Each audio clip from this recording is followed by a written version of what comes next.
Todas estas lecciones nos han enseñado a nosotros cómo, a pesar de ser pecadores, imperfectos, indignos, Dios se complace en restaurarlos. Y es por esto que, a la luz de esta nueva lección, conectándonos con el Antiguo Testamento, como vimos el día de ayer, nosotros vamos a comprender a través de una pregunta retórica: ¿podemos agradar a Dios? De cómo hacerlo y cómo Dios se sigue complaciendo en amarnos y restaurarnos. Así que busca tu Biblia, mantén tu guía de estudio cerca de ti, porque iniciamos un nuevo estudio que va a ser muy interesante y tú tienes que ser parte.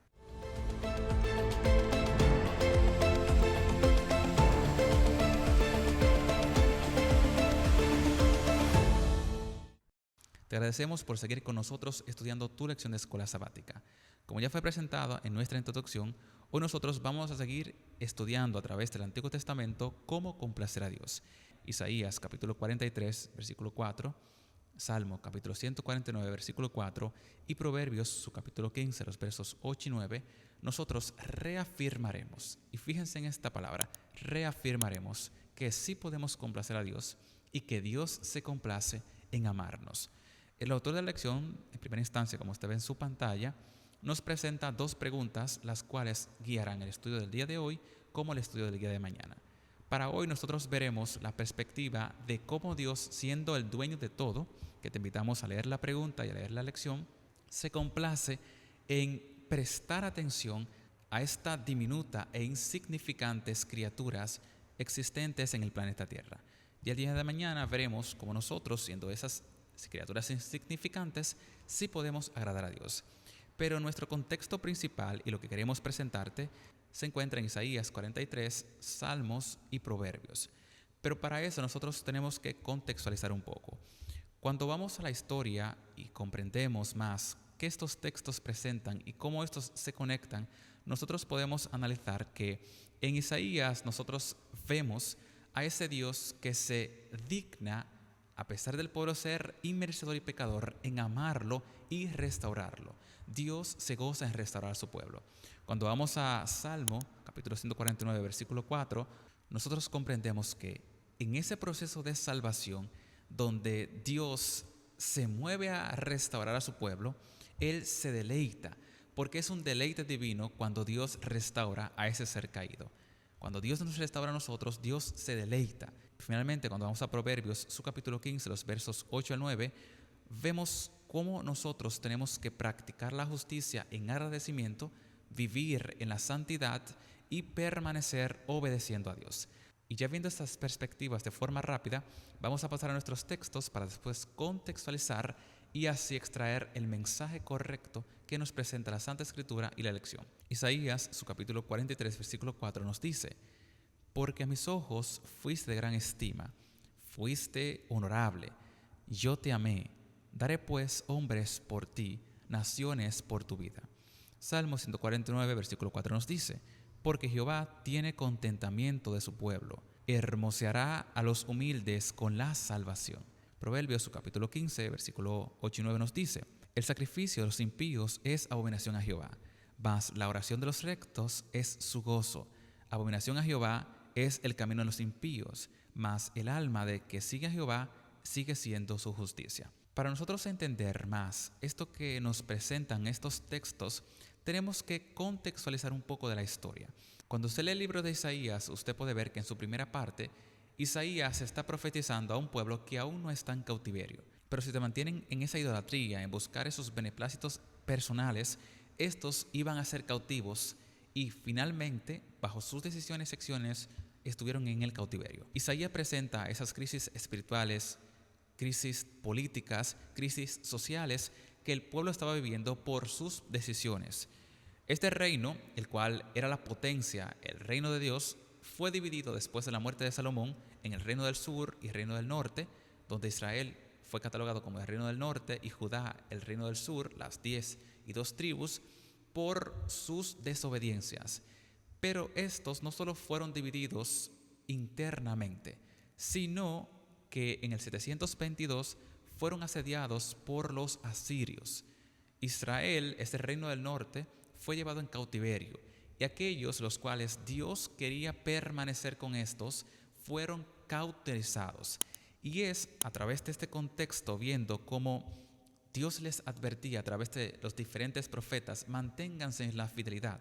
Pero estos, a través de la desobediencia, se apartaron, y Seraquerit, que en el 701 fue por Judá, ambos reinos, los cuales estaban en completa armonía con Dios, estaban entre estos en armonía, pues pasaron a la desolación, al cautiverio. Pero dentro de todas esas situaciones, esos exilios que se profetizaron y fueron al cumplimiento, Dios estaba con Israel.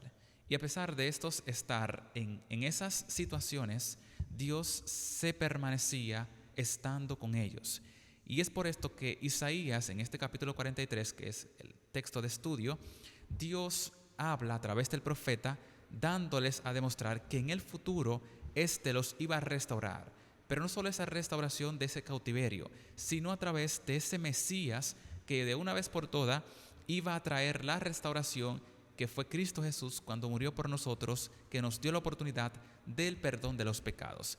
Y ya teniendo este contexto leve, vamos entonces a analizar nuestro texto, capítulo 43, versículo 4. Porque a mis ojos fuiste de gran estima. Y ya ustedes vieron, cuando vimos esta breve ilustración del contexto histórico, de que Israel era uno con Dios, era un reino unido. Pero cuando estos comienzan a estar en la idolatría, a apartarse de Dios, a hacer su voluntad, pues llega primero una división interna y luego un cautiverio por externos. Y es por esto que Dios le dice, eras de gran estima, quería permanecer contigo unificada, fuiste honorable, yo te amé. Y a pesar de todo eso, el texto sigue diciendo, yo daré hombres por ti, dando a entender de que independientemente de que este fue un pecador empedernido, Dios continúa amándolo y lo restauró. Cuando vamos a Salmos 149, versículo 4, vemos a este compendio de esos conjuntos de alabanzas donde Dios demuestra que el único que da el poder y la victoria es Él. En este salmo se está protagonizando la protección divina. Y eso tenía que estar claro con aquellos que elevaban los salmos y con nosotros también en la actualidad. Ese pueblo de Israel, el cual había sido liberado previamente, necesitaba responder en gozo y alabanza. Dios quería estar con ellos y por eso el texto dice, porque Jehová tiene contentamiento con su pueblo.